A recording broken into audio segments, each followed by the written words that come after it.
Bendiciones para todos, saludos. Estamos por comenzar Hechos 16, versículo 7. Lo que estoy haciendo últimamente, como ya los que escuchan los mensajes saben, es que estoy cambiando de una historia bíblica a otra historia bíblica, enfocándome en un solo pasaje, o sea, un solo versículo en el pasaje y después desarrollando ese versículo con algunos puntos que yo veo allí, ¿ok? Entonces, creo que en el próximo mensaje seguiremos con los comentarios de Lucas capítulo 3, versículo 2, creo que es. Estamos estudiando actualmente la historia de María y Marta, muy buena historia, un pasaje que nos brinda mucha revelación espiritual, sumamente importante. Y también estamos desarrollando el pasaje en el libro de Hechos 16, 6 al 10. Leeré de nuevo el pasaje para la audiencia que no ha escuchado todavía.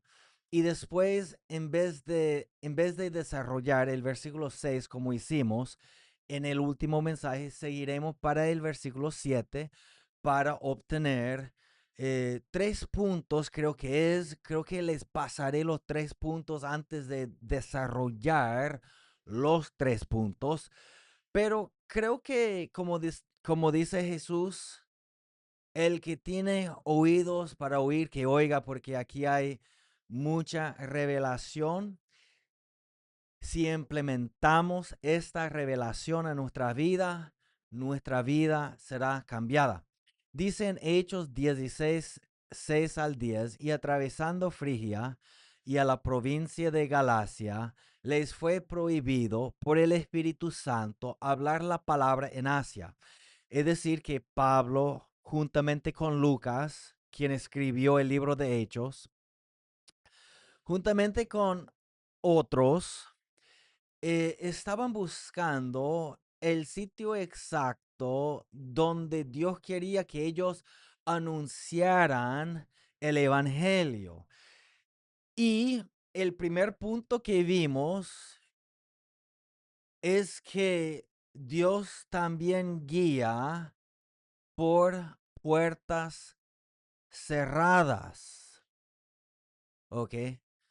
Entonces dice, atravesando Frigia y la provincia de Galacia, les fue prohibido por el Espíritu Santo hablar la palabra en Asia. Aquí es donde creo que aquí, porque aquí no hay ni 6, 7, 8, 9, 10, pero creo que es aquí. El versículo 7 dice, y cuando llegaron a Misia, intentaron ir a Bitinia, pero el Espíritu no se lo permitió. Y pasando junto a Misia, descendieron a Troas.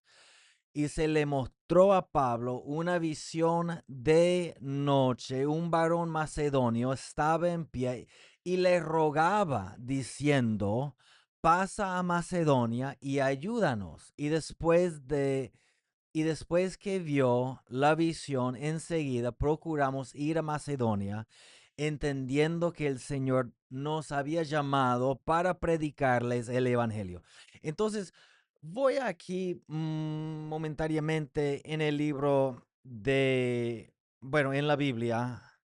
Lo tengo que cambiar para español. Dame un segundo para saber cuál es el versículo, porque aquí, como dije, repito, no sé cuál es el versículo 7, o sea, creo que entiendo si es donde yo pensé, pero aquí, como solo tengo Hechos 16, 6 al 10 y no está dividido con los versículos, no estaba seguro, pero sí es lo que yo digo.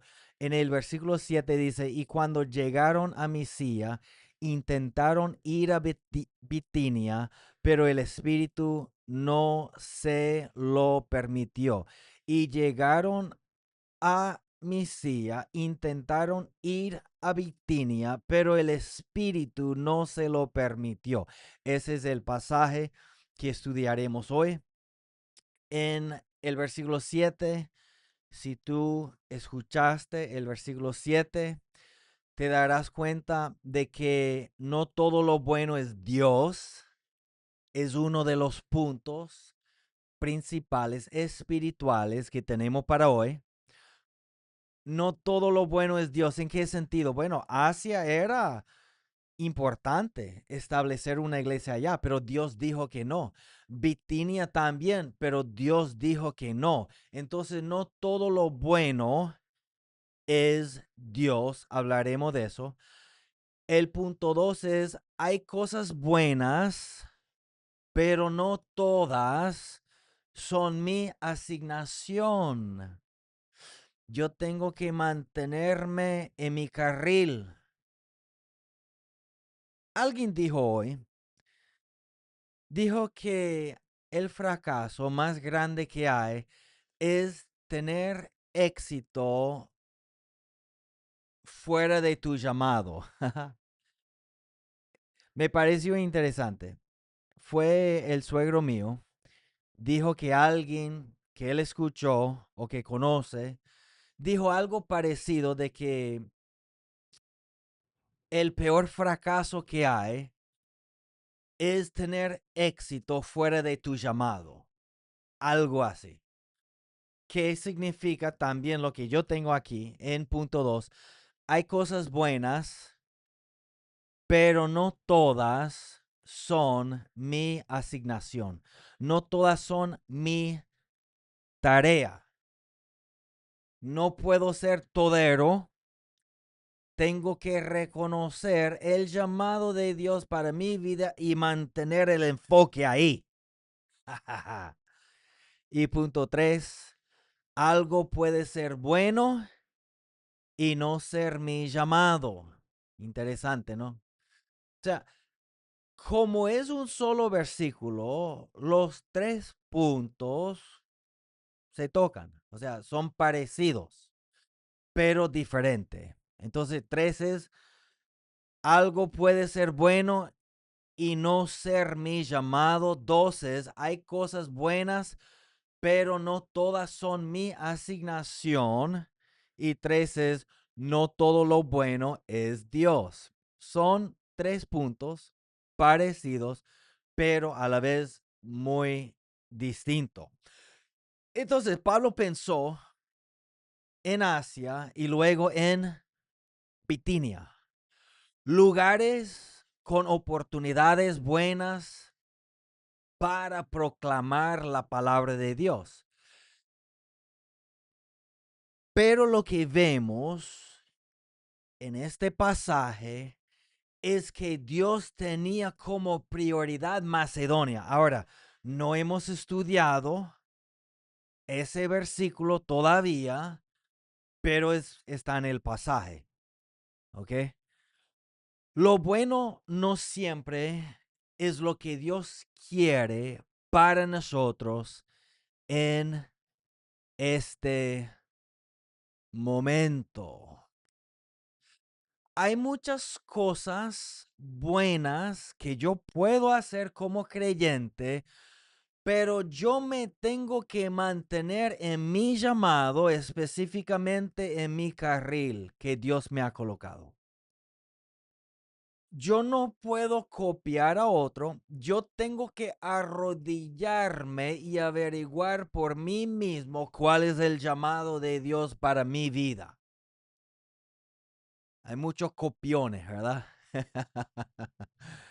Como en la escuela, uno que no ha estudiado, no es así, pues. Bueno, yo no voy a mentir. En la escuela, cuando yo no estudiaba y se sentaba un sabión al lado mío, mis ojos se desviaban a donde estaba la tarea de él,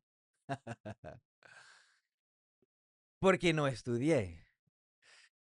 Siento que el mismo principio sucede en el Evangelio, cuando uno no se arrodilla y averigua por uno mismo lo que es el plan y el propósito de Dios, uno quiere copiarse de otro porque tiene éxito, pero no va a funcionar para ti porque Dios tiene un plan específico para tu vida. De hecho, hay muchas cosas importantes que podemos hacer, pero no somos llamados a hacer todas las cosas buenas que se puede hacer. Un ejemplo, lo que yo les he dicho en el pasado es que, bueno, a veces queremos hacerlo todo.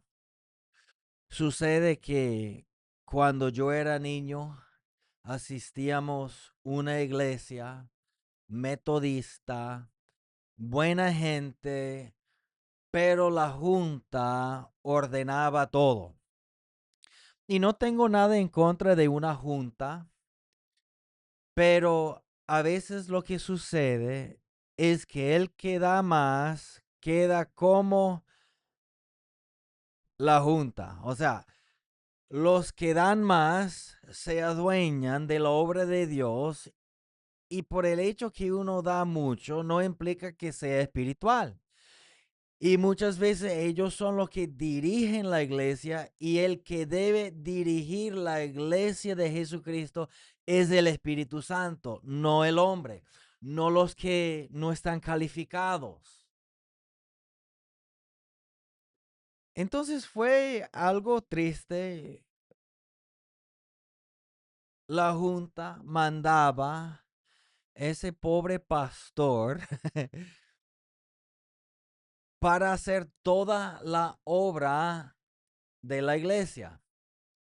En el libro de Efesios 4:11 al 12, en el griego dice que Dios ha establecido apóstoles, profetas, evangelistas, pastores y maestros con el fin de capacitar a la iglesia para que la iglesia haga la obra del ministerio. ¿Y qué estaba pasando en la iglesia que yo asistía? El pastor estaba tan atareado realizando la obra de la iglesia, lo que tenía que hacer los santos, que el hombre no tenía palabra ni el domingo en la escuela dominical. Y yo sé de eso porque cuando yo era niño le tocaba nuestra clase, pero él estaba apurado y casi nunca aparecía porque estaba buscando el mensaje que él tenía que predicar en una hora, porque la escuela dominical en Estados Unidos no es el culto de domingo en la mañana, sino que significa una escuela dominical antes de la prédica de la mañana de la iglesia. O sea, antes de la prédica principal hay una escuela de enseñanza y después de ahí uno va para la prédica principal. Entonces, a nosotros nos encantó de niño que él no estaba porque uno hacía lo que uno quería. No había supervisión. Los niños no quieren eso. Y cuando yo medio mencioné a mi papá de que, bueno, el pastor nunca está, él decía, ¿cómo va a ser? Pero me di cuenta después, la raíz de la falta de la palabra, de estar con nosotros, fue porque entre la semana de lunes a sábado, el hombre tiene que realizar la obra de la iglesia porque los de la iglesia no hacían nada y los que daban mucho dinero, ellos fueron los que constituyeron en la junta y ellos mandaban al pastor. Y entonces el pastor no pudo cumplir con su llamado porque él estaba haciendo y realizando la obra de la iglesia mientras que la iglesia estaba durmiendo.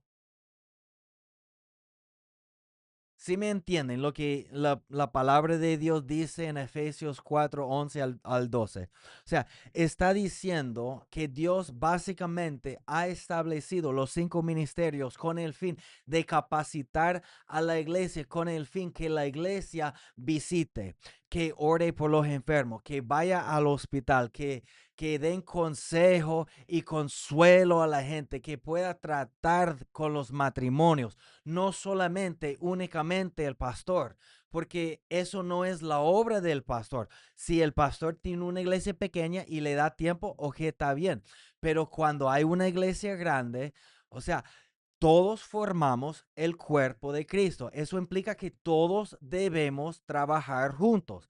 O sea, no es que cuando tú vayas caminando, nada más tus piernas se mueven. No, los pies también, los brazos, la cabeza. O sea, todo está en movimiento junto. No es solamente, por ejemplo, los ojos que se quieren mover y los pies quedándose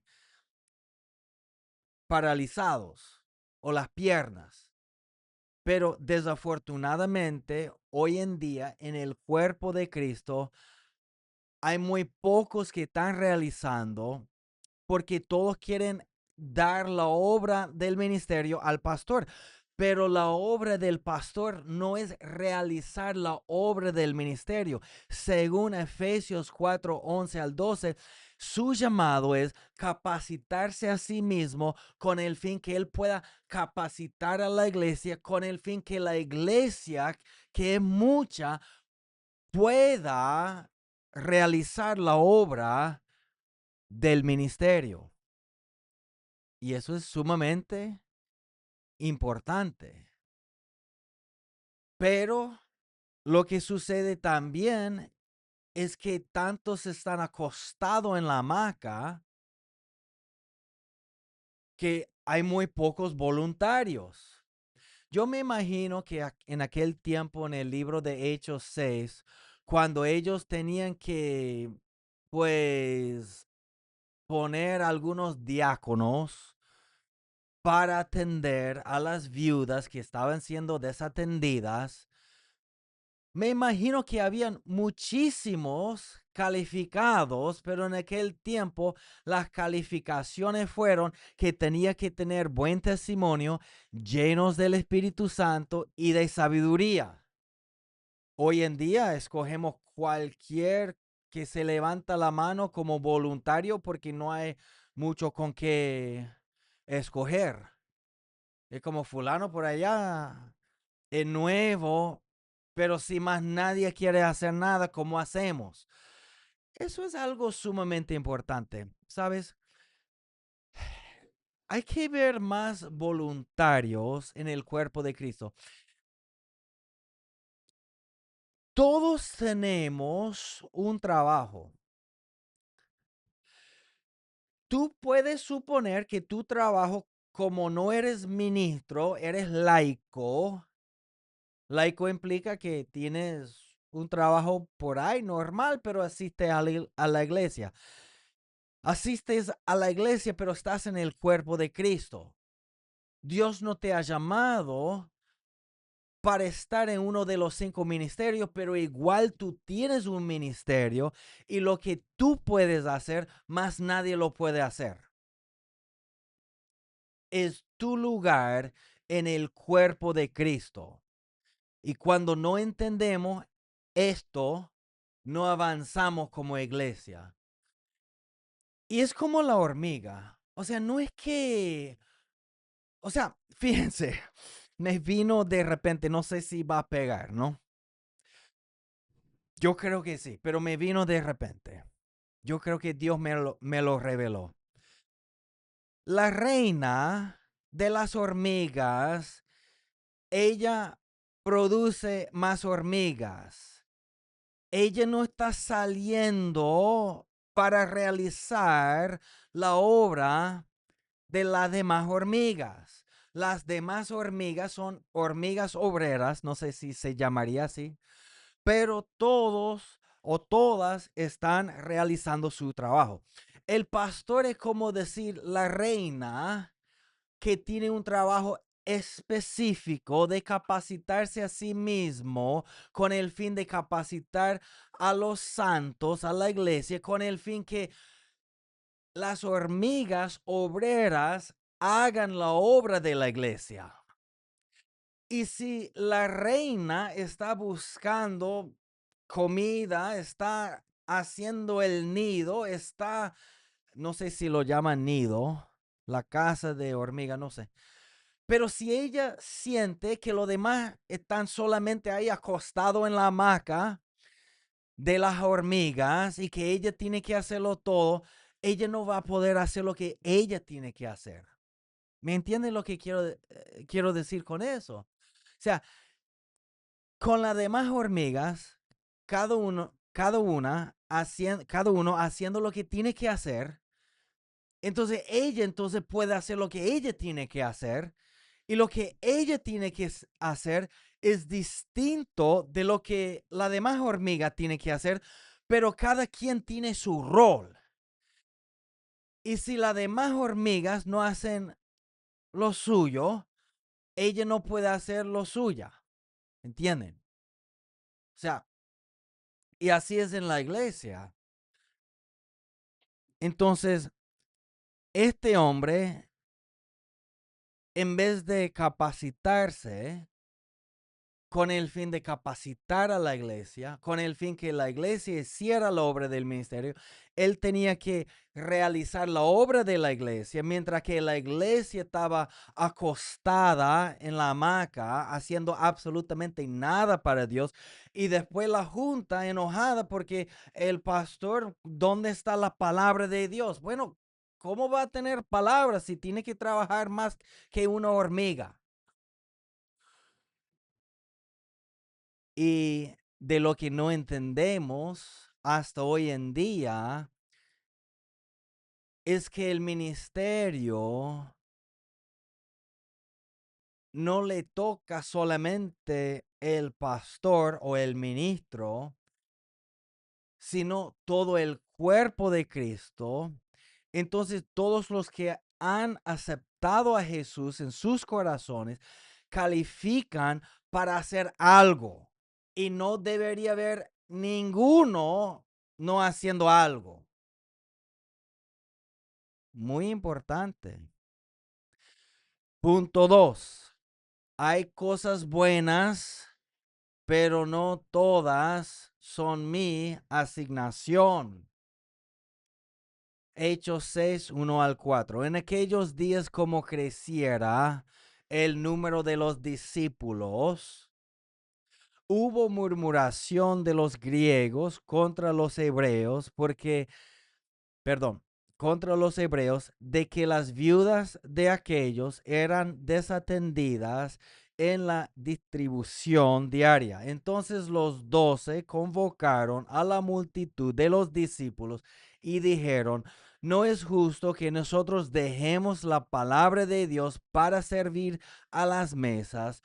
Buscad pues, hermanos, de entre vosotros a 7 varones de buen testimonio, llenos del Espíritu Santo y de sabiduría, a quienes encarguemos de este trabajo, y nosotros persistiremos en la oración y en el ministerio de la palabra. Qué tremendo eso. Yo admiro a los apóstoles aquí porque ellos entendían su carril. Ellos entendían su ministerio específico. Ellos entendían qué es lo que otros tenían que hacer y qué es lo que ellos tenían que hacer. Ellos reconocían que no les tocaba atender mesas o servir a las mesas, y ellos entendían que lo suyo fue la oración y el ministerio de la palabra. O sea, su llamado era orar con el fin de obtener una palabra, con el fin de ministrar esa palabra.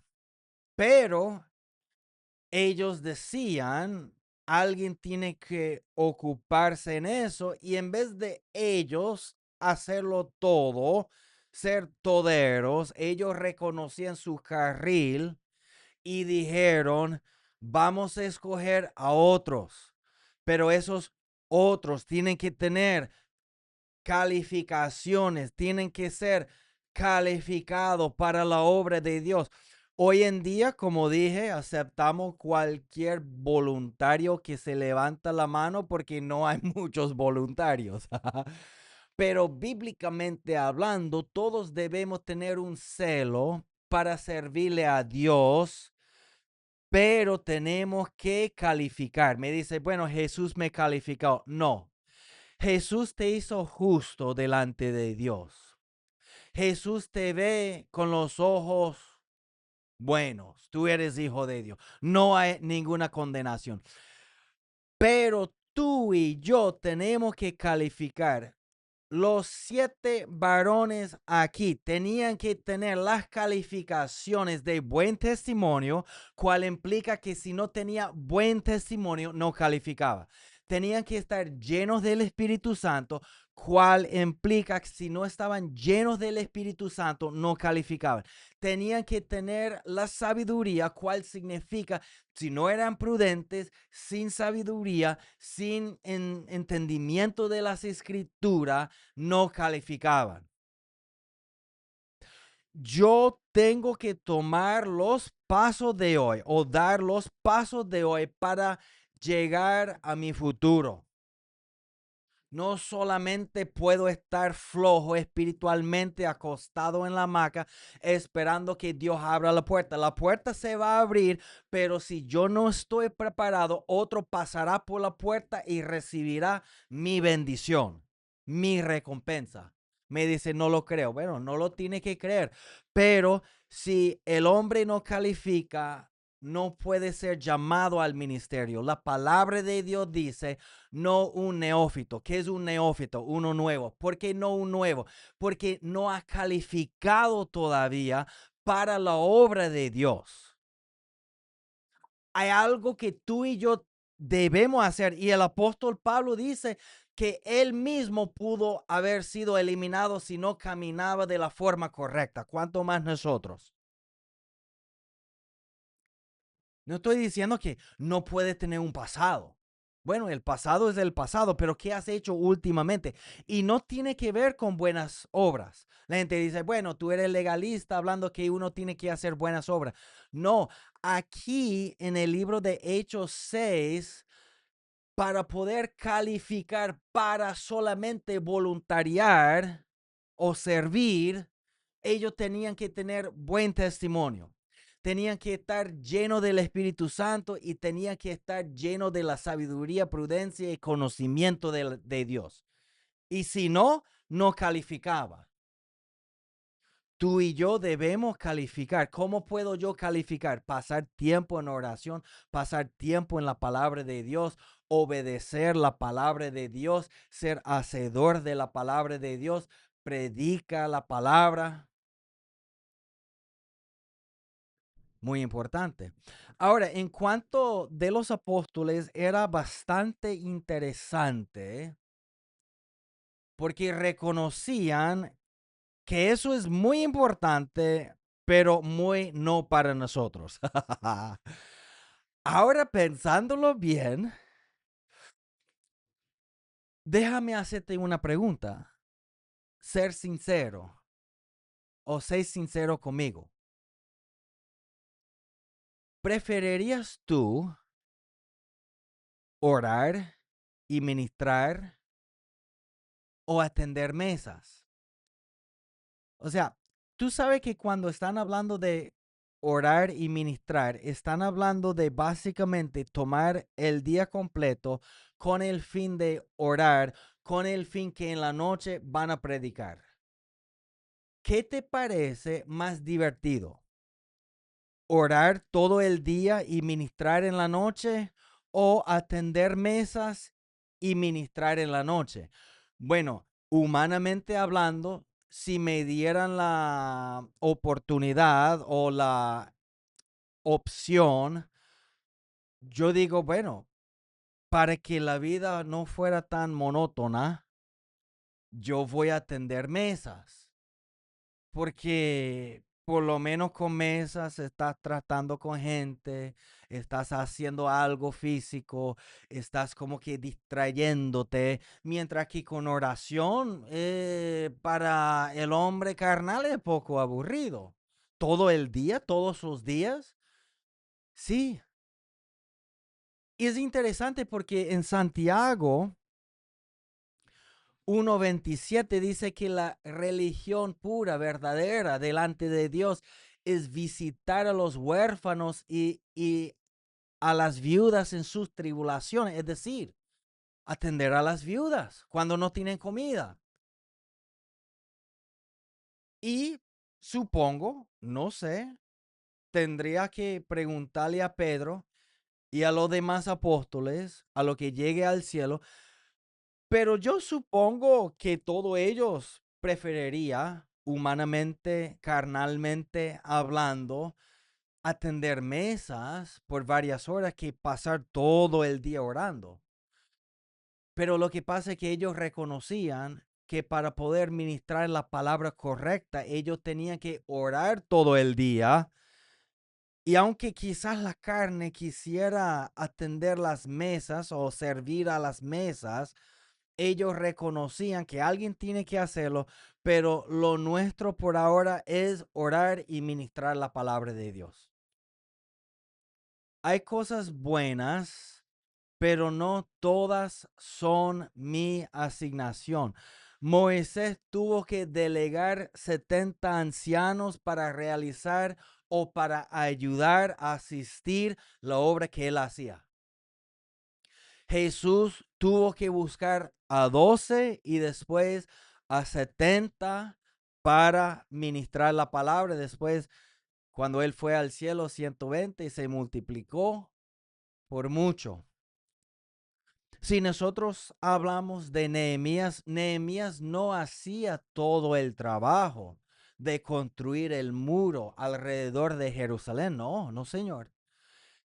Cada familia le tocaba una porción del muro, porque un hombre solo no lo puede hacer, pero un hombre como Nehemías puede llegar a hacer para hacer su parte, para realizar su parte. Pero cada familia le tocaba, cada familia tenía que colaborar en la obra de Dios. La iglesia, el cuerpo de Cristo hoy en día, todos están colaborando. No, son muy pocos de los muchos que están dispuestos a ensuciarse las manos, que están dispuestos a hacer algo para Dios. Muy pocos. Y bueno, yo no sé, piénsalo tú, pero me he fijado en la vida, en toda área, incluyendo en el Evangelio, los que hacen menos son los que critican más. Pero no importa que me critican, que me critiquen. Yo buscaré la voluntad de Dios. Miren, cada uno de nosotros algún día estaremos delante de Dios. Cada uno de nosotros tendremos que rendir cuentas delante de Dios. Cada uno de nosotros tendremos que decir, esto fue tu voluntad y yo hice o no hice de acuerdo con lo que tú querías de mí. Y bueno, yo soy una sola persona. O sea, el evangelio completo no está sobre mis hombros, pero yo puedo hacer lo que yo puedo hacer con la ayuda de Dios, pero no puedo ser el cuerpo completo de Cristo y cumplir con la función de todos. Yo necesito ayuda y hay que reconocer que la obra de Dios no es para algunos, es para todos que están en el cuerpo de Cristo. Eso implica todos que han aceptado al Señor Jesucristo, su nombre. en su vida les toca hacer algo para Dios. ¿Cuál es ese algo? Yo no sé, tienes que buscar tú. Yo solo tengo que rendir cuentas delante de Dios en aquel día de lo que Él quería que yo hiciera. Yo no puedo dar a cada quien su propósito. Yo tengo que buscar a Dios por mí mismo, el propósito de Dios, y yo no puedo buscar cuál es tu propósito. A veces cuando el hombre piensa que tiene que ser Dios, pues, aquí en la tierra y que todo el estrés y todo cae sobre él, le da un ataque de nervios porque él no puede, yo no puedo, yo solo puedo hacer lo que Dios me ha mandado que hacer. Pero a veces, o sea, provoca intentar realizar algo más porque uno se da cuenta que no todos están haciendo lo que Dios quiere, entonces uno quiere pues hacer más de lo que es, pero no, no, no. Yo tengo que mantenerme en mi carril. Tú y yo, los dos, todos tenemos que aparecer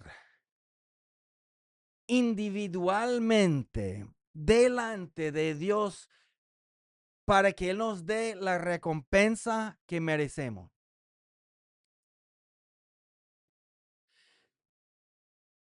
¿Qué vas a decir tú cuando estés delante de Dios? Muchos van a decir, bueno, yo no sé, yo nunca supe cuál fue tu propósito para mi vida y Dios les va a decir, es porque no me buscaste para saber cuál era mi propósito. La buena noticia es que todavía hay tiempo. Tú puedes empezar hoy arrodillándote, buscando de Dios con el fin de saber cuál es su plan para tu vida. Eso es exactamente lo que Dios desea hacer porque, repito, esto requiere todo el cuerpo de Cristo y no solamente un individuo. Cristo viene pronto, el cuerpo de Cristo está durmiendo, acostado en el chinchorro, en la hamaca, en la cama, no haciendo nada para Dios. Y algunos sí, pero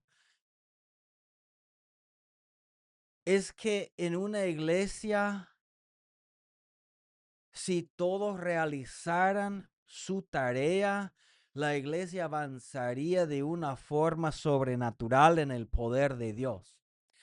El problema está en que solamente algunos están avanzando porque no todos queremos. Yo sí quiero. Yo sí quiero. Punto número 3. Algo puede ser bueno y no ser mi llamado. El punto 1 es no todo lo bueno es Dios. Punto 2 fue hay cosas buenas, pero no todas son mi asignación. Y punto 3 es algo puede ser bueno y no ser mi llamado. David decía, Dios, yo te quiero construir el templo. Era buena idea, admirable, pero Dios decía, tu deseo es bueno, pero no es para ti. Gloria.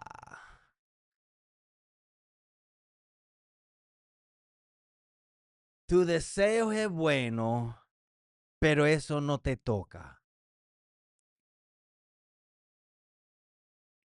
Marta quiso servir a Jesús, pero de la forma equivocada, distraída, ansiosa, mientras María eligió lo mejor sentarse a sus pies. Es sumamente importante. ¿Qué es lo que tenemos que entender de Dios? ¿Cuál es el llamado? ¿Cómo podemos saber? Podemos saber por dos cosas. Pedir sabiduría y ser guiado por el Espíritu Santo. Mire, les cuento una vez lo que me pasó. Una vez tenía una pregunta urgente. Por eso salí de mi casa de noche y oré. Y entendí lo que Dios quería decirme después que oré. Yo entendía por las escrituras que pedir sabiduría y ser guiado por el Espíritu Santo no son lo mismo. Entonces salí y oré y el Espíritu me mostró que interactúan las dos cosas sin problemas.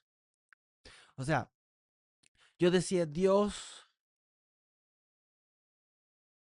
¿cómo funcionan juntos lo que es ser llamado o ser guiado por el Espíritu Santo y la sabiduría? Porque siempre veía que la palabra dice que debemos pedir por sabiduría.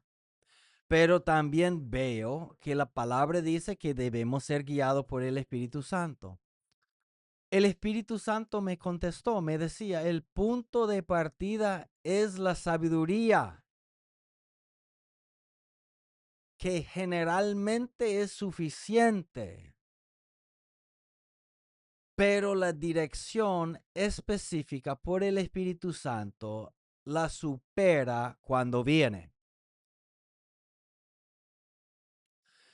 Normalmente yo le pido sabiduría a Dios y con la sabiduría que me da, eso es suficiente. Pero a veces, por ejemplo, aquí con el apóstol Pablo, la sabiduría decía Asia, mas Dios superaba Asia. Cuando él decía la sabiduría, si no es Asia, es Betinia.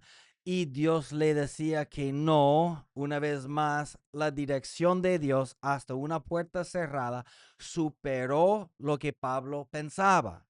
No estaba equivocado, sino que siempre el Espíritu Santo supera lo que nosotros podemos pensar que es sabio.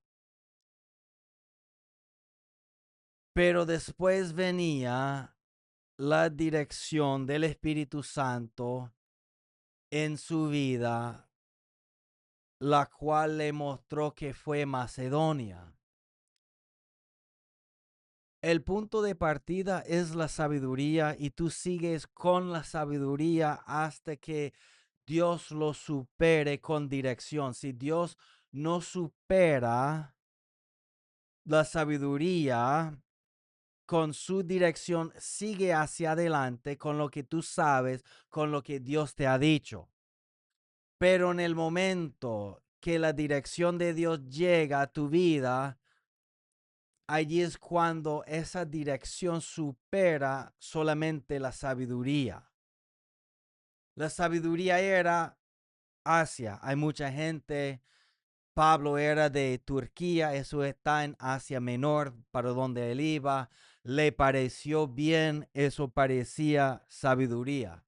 Cuando Dios le decía que no, esa dirección, aunque fue una puerta cerrada, superó la sabiduría. Él pensó, bueno, Betinia también sería un buen sitio. De hecho, sabemos en la palabra de Dios que después hicieron un templo grande con muchos miembros en Betinia. Pero eso fue la sabiduría. El Espíritu Santo superó esa sabiduría al decir, al cerrar una puerta no es Betinia. ¿Qué hago? Bueno, después el Espíritu Santo le mostró que era Macedonia y fue la dirección de Dios que triunfó contra la sabiduría pasada y Pablo fue para Macedonia y fue el primer misionero para evangelizar a Europa. ¿Me entienden lo que quiero decir? muy importante lo que estoy diciendo. Todos estaremos delante de Dios en algún momento. ¿Qué vas a decir tú? ¿Qué voy a decir yo? Yo deseo decir, Dios, tú más que nadie sabes que yo no era perfecto. De hecho, nadie que ha nacido en esta vida, menos que el Señor Jesucristo, ha vivido una vida perfecta. Pero sí me esforcé, sí fui diligente, sí intenté cumplir con tu propósito y con tu llamado. Y yo creo que por el tiempo que yo tenía que cumplir mi ministerio. Yo quiero decir eso. Si tú quieres decir algo parecido, es necesario comenzando hoy buscar de rodillas a Dios en tu vida para que Dios te pueda actualizar con una palabra específica de su plan y sus talentos y sus dones para tu vida. Si tú nunca has aceptado al Señor Jesucristo, hay un solo nombre bajo el cielo dado a los hombres con que podemos ser salvos, es a través de la muerte y resurrección del Señor Jesucristo. Repite conmigo, dile: Dios, yo creo que Jesucristo es tu Hijo. Jesús, te abro mi corazón, te pido que entres en mi corazón por el perdón de los pecados. Te recibo en el nombre de Jesucristo. Amén y amén. Bendiciones para todos.